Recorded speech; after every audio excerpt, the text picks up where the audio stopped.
अस्सलाम वालेकुम दोस्तों। बहुत सारे लोगों को पासपोर्ट बनवाने में बहुत ज़्यादा दुश्वारी का सामना करना पड़ता है। लंबी लंबी लाइनों में लगना पड़ता है और उसके बाद उन्हें डॉक्यूमेंट्स कभी ये ले आए, कभी ये ले आए, कभी वो ले आए, इस बात का सामना करना पड़ता है। तो आज की वीडियो में आपकी तमाम परेशानी का हल मेरे पास मौजूद है। और जो दोस्त घर बैठकर यानी कि पासपोर्ट ऑफिस जाए बगैर घर बैठकर आधा काम आपका हो जाएगा और आधा काम आपका होगा नादरा ऑफिस जाकर, किस तरह से होगा, क्या क्या डॉक्यूमेंट्स चाहिए, ये तमाम डिटेल में आपको बताऊंगा आज की इस वीडियो में। तो बगैर टाइम जाए किए सबसे पहले आपको बताता हूं कि अगर आप नया पासपोर्ट बनवाना चाहते हैं तो आपको किन किन डॉक्यूमेंट्स की जरूरत होगी। तो जनाब सबसे पहले तो आपका CNIC होना जरूरी है। ओरिजिनल CNIC रख लीजिएगा, उसकी 3, 4, 5 कॉपीज बनवा कर रख लीजिएगा। उसके बाद आपको चाहिए आपके अम्मी और अब्बू के शनाख्ती कार्ड की कॉपियां, जी हाँ 2-2 कॉपीज वो भी रख लीजिएगा। उसके बाद अगर आपके वालिदैन में से किसी का पासपोर्ट बना है तो उसकी एक कॉपी जरूर रख लीजिएगा। और आपको चाहिए होगा आपका FRC यानी कि फैमिली रजिस्ट्रेशन सर्टिफिकेट, उसकी कॉपी आपको चाहिए होगी। ये तमाम डॉक्यूमेंट रखने के बाद आपने क्या करना है, आपने भरनी है इसकी फीस। फीस कैसे भरेंगे मैं आपको आगे बताता हूं, लेकिन उससे पहले मैं आपको बता दूं कि अगर आप नया पासपोर्ट बनवाने जा रहे हैं और आप मैरिड हैं, ये खासतौर पे खवातीन के लिए बता रहा हूं, तो आपको एक एडिशनल डॉक्यूमेंट की जरूरत पड़ेगी और वो है आपका कंप्यूटराइज निकाहनामा। आपको इसकी कॉपी रखने की जरूरत है और जब आप नादरा के ऑफिस जाएंगे तो इन तमाम डॉक्यूमेंट्स के साथ साथ आपको साथ में अपना हस्बैंड भी रखना होगा जो वहां पर बायोमेट्रिक करेंगे। अब मैं आपको बताता हूं कि अगर आप जा रहे हैं रिन्यूअल के लिए, आपका पासपोर्ट एक्सपायर हो चुका है, तो सबसे पहले आपने क्या करना है, अपने जो आपका CNIC है उसकी 3, 4, 5 कॉपी जरूर रख लिया करें। और उसके बाद आपका जो एक्सपायर्ड पासपोर्ट है उसके जो शुरू के 2 पेजेस है, जो पहला पेज होता है जिसमें आपकी तस्वीर होती है, तमाम डिटेल्स होती हैं, उसकी फोटोकॉपी करा लीजिए और उसके बाद उस पेज को पलटकर दूसरे पेज की फोटोकॉपी भी करा ले। और ये डॉक्यूमेंट्स लेकर आपने पहुंचना है नादरा के दफ्तर, लेकिन उससे पहले आपने फीस पे करनी है। अच्छा, आपको वैसे तो मेरा ख्याल है CNIC और पासपोर्ट के अलावा किसी और डॉक्यूमेंट की जरूरत नहीं पड़ती है, लेकिन नादरा के ऑफिस में कुछ हमारे ऑफिसर्स ऐसे बैठे हैं जो ये कहते हैं कि आपको अपने अम्मी अब्बू के शनाख्ती कार्ड की कॉपी भी लानी पड़ेगी और अगर उनका पासपोर्ट है तो उसकी कॉपी भी लेकर आ जाए। तो भैया ये डॉक्यूमेंट रख लीजिएगा, हो सकता है कि शायद मांग लिया जाए, वैसे तो इसकी जरूरत नहीं होती है। आपका पासपोर्ट ऑलरेडी बना होता है, सिर्फ रिन्यूअल के लिए आप जाते हैं, उन्होंने डेट बढ़ाकर आपसे फीस लेके उसको बनाना होता है। लेकिन अगर वो आपसे डॉक्यूमेंट मांग ले तो फिर आप क्या करेंगे। अब मैं आपको स्क्रीन की तरफ ले चलता हूं और ये बताऊंगा कि आपको पासपोर्ट बनाने के लिए घर बैठकर किस तरह फीस पे करनी है। अगर आप घर बैठकर नहीं पे करना चाहते, आप चाहते हैं कि नेशनल बैंक की लंबी लंबी लाइनों में लगकर आप फीस जमा कराएं, वहां पे पसीने में बेहाल हो जाए, तो आप वहां भी जाकर करा सकते हैं। और वहां से जो आपको जो वाउचर मिलेगा, जो आप फीस जमा कराएंगे उसके बाद, वो लेकर आप सीधा पहुंचेंगे किसी भी नादरा के मेगा सेंटर में। और अगर आप ये चाहते हैं कि आप इस रश से बचें, इस लाइन से बचें, इस कतार से बचें और लोगों के धक्कों से बचें, घर में बैठकर अपने बेड पर सुकून से पंखे के नीचे लेटकर, AC में लेटकर आप किस तरह से फीस जमा करा सकते हैं, ये मैं आपको बताता हूं। अब तो सबसे पहले आपको अपने मोबाइल में जाना है और मोबाइल में जाकर आपने प्ले स्टोर को ओपन कर लेना है और प्ले स्टोर को ओपन करके आपने सर्च में लिखना है पासपोर्ट। जैसे ही आप ये लिखेंगे तो आपको पासपोर्ट फी आसान के नाम से एक लिंक नजर आएगा ऊपर, आपने इस पर क्लिक कर देना है। क्लिक करेंगे तो आपको दूसरे नंबर पे ये एप्लीकेशन नजर आ रही है, इसे आपने अपने मोबाइल में इंस्टॉल कर लेना है। इंस्टॉल पे क्लिक करेंगे तो चंद सेकंड में ये ऐप इंस्टॉल हो जाएगी और आपको इस ऐप को यहीं से ओपन कर लेना है। ये देखिए ओपन नज़र आ रहा है, यहाँ से हम इसे ओपन कर लेते हैं तो कुछ इस तरह का इंटरफेस हमारे सामने आएगा। और इसके बाद हम नेक्स्ट करेंगे तो हमारे पास ये 4-5 ऑप्शन नज़र आ रहे हैं, लेकिन इसमें हमें जो है ये 2 ही ऑप्शन पे काम करना होता है। एक जो ये पासपोर्ट की जो फीस सबमिशन है सबसे पहला वाला, और दूसरा चेक स्टेटस। तो हम क्या करते हैं, हम अभी करते हैं कि जो सबसे पहला वाला ऑप्शन है हम इस पर ही क्लिक करते हैं।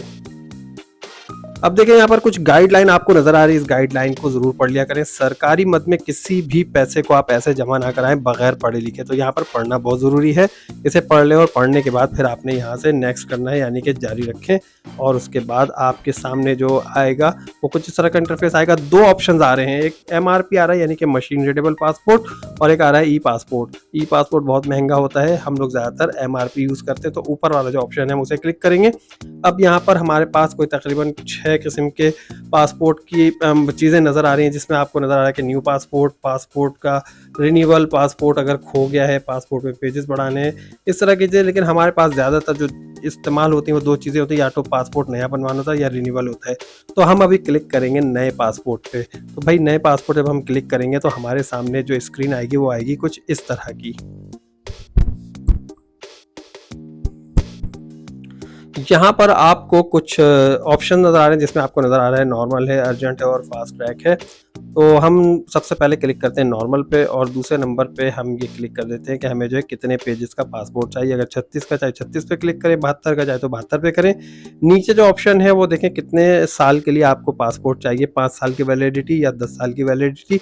नॉर्मली जो लोग हैं वो 5 साल की वैलिडिटी पर ही क्लिक करते हैं, तो हम भी 5 साल की वैलिडिटी पर क्लिक करते हैं। देखें ऊपर आपको ये अमाउंट कैलकुलेट होकर नज़र आ गया। अगर हम इसे करेंगे अर्जेंट पे, तो अर्जेंट पे करने से देखें इसके पैसे जो है बढ़ जाते हैं। ये देखें पैसे बढ़ गए। हम फास्ट ट्रैक पे करेंगे तो पैसे मज़ीद बढ़ गए, लेकिन हम वापस आते हैं नॉर्मल पे और उसके बाद यहाँ पे देखें ऊपर आपको नज़र आ रहा है जारी रखें या कंटिन्यू। हमने जब उस बटन को प्रेस किया तो हमारे सामने इस तरह की स्क्रीन आ गई। अब यहाँ पर कुछ इन्फॉर्मेशन देनी है हमें। यहाँ पर इन्फॉर्मेशन कहने के क्या देना, आप जिस शहर से ताल्लुक़ रखते हैं आप अपने शहर का नाम लिखेंगे। यहाँ पर मैंने गलती से इलाके का नाम लिख दिया था, उस शहर का नाम लिखें। देखिए आप जिस शहर से हैं आपका शहर आपने यहाँ पर सेलेक्ट कर लिया। अब यहाँ पर आपसे जो है कुछ डिटेल्स मांग रहे हैं, तो ये डिटेल्स आपने बिल्कुल ठीक ठीक फिल करना है अपने CNIC को सामने रखकर। आपके CNIC पे जिस तरह की डिटेल्स हैं, आपका CNIC नंबर, आपका नाम, आपका फ़ोन नंबर यहाँ पर मांगा जाएगा और आपका ईमेल एड्रेस। तो फ़ोन नंबर और ईमेल एड्रेस में आपने ये एहतियात करनी है कि फ़ोन नंबर और ईमेल एड्रेस वही दें जो एक्टिव हो, जिस पे आपको SMS रिसीव हो सके और ईमेल रिसीव हो सके। तो जब ये तमाम इन्फॉर्मेशन आप दे देंगे तो उसके बाद आपको नज़र आ रहा है ऊपर एक बटन, यहाँ से जब आप क्लिक करेंगे तमाम इन्फॉर्मेशन डालकर, तो यहाँ पर एक PSID जनरेट हो जाएगा। और PSID जनरेट होने के बाद आपने करना ये है कि उस PSID का नंबर लेकर आपने किसी भी एप्लीकेशन से ऑनलाइन जो पेमेंट होती है, जैस कैश हो, इजी पैसा हो, किसी भी तरह से या कोई बैंक अकाउंट हो, आप वो PSID का जो कोड है वो डालकर आसानी से पैसे जमा करा सकते हैं। और उसके बाद आके आपको जो है दोबारा से स्क्रीन पे आना है और चेक स्टेटस पे क्लिक करना है। जब आप चेक स्टेटस पे आएंगे तो यहाँ पर आपसे कहा जाएगा कि आप PSID नंबर डालकर चेक करें। इसमें आपको दो ही तरह के स्टेटस शो होते हैं, या तो वो कहते हैं कि आपकी जो पेमेंट है वो नॉट रिसीव्ड या रिसीव्ड। जब पेमेंट रिसीव हो जाती है तो आपके पास एक डाउनलोड का बटन आता है। जब डाउनलोड आप करते हैं तो आपको एक स्लिप डाउनलोड हो जाती है।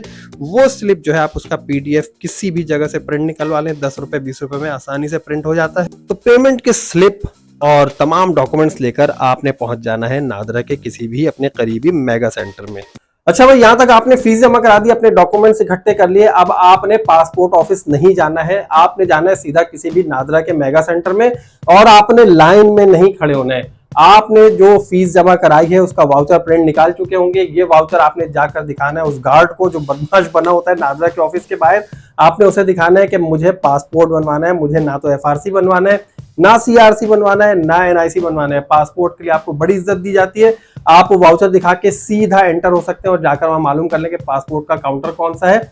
और पासपोर्ट के काउंटर पे जाने के बाद आपको मुश्किल से कोई 1 या 2 लोग, हो सकता है कि अगर 10 लोग भी मिल जाए तो आपको ज्यादा टाइम नहीं लगेगा।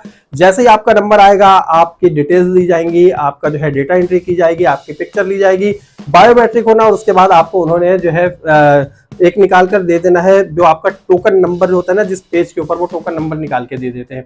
अब होता ये कि भाई यहाँ पर नादरा में जब आप आए हैं फैसिलिटी अवेल करने के लिए, तो नादरा की एक फीस मुकर्रर की है गवर्नमेंट ने, जो कि 1000 रुपए है। इस 4500 या जो भी आप पासपोर्ट की फीस जमा कराते हैं उसके अलावा 1000 रुपए फीस आपने यहाँ पर नादरा के काउंटर पे देना है। और देने के बाद आपने वो टोकन लेना और लेकर आराम से घर बैठ जाना है। घर जब बैठ जाएंगे तो उसके बाद आपके पास एक अदद ऐसा SMS आएगा जो आप स्क्रीन पर देख रहे हैं कि आपका पासपोर्ट जो है हमने डिस्पैच कर दिया है। और डिस्पैच करने के जो है तकरीबन 3-4 दिन के बाद आपका पासपोर्ट आपके मेगा सेंटर में पहुंच जाता है। आप उसके 3 से 4 दिन के बाद जाकर वहां चेक कर सकते हैं। और चेक करने के लिए भी आपको लाइन लगाने की जरूरत नहीं है। आप वही वाउचर लेकर जाएं, वही टोकन लेकर जाएं और उस गार्ड को दिखाकर सीधा आपने चले जाना है पासपोर्ट के काउंटर पे और वहां आपने मालूम करना है कि आया आपका पासपोर्ट पहुंच चुका है नहीं। अगर आपका पासपोर्ट आ गया होगा तो फौरन से आपको निकाल कर दे देंगे और नहीं आया होगा तो आपको बता देंगे कि 1-2 दिन के बाद आकर दोबारा चेक कर लीजिए। तो ये सबसे आसान तरीका है पासपोर्ट बनाने का। तो आप लोगों को ये वीडियो कैसी लगी जल्दी से कमेंट करके बताएं। अगर आपका कोई क्वेश्चन है तो आप वो क्वेश्चन कमेंट बॉक्स में पूछ सकते हैं, आपके हर सवाल का जवाब दिया जाएगा। और अगर आपकी कोई सजेशन है तो वो भी आप सजेस्ट कर सकते हैं। तमाम दोस्तों से रिक्वेस्ट है कि जल्दी से चैनल को सब्सक्राइब कर दीजिए, वीडियो को लाइक कीजिए और नेक्स्ट वीडियो तक के लिए मुझे इजाजत दीजिए। अल्लाह हाफिज।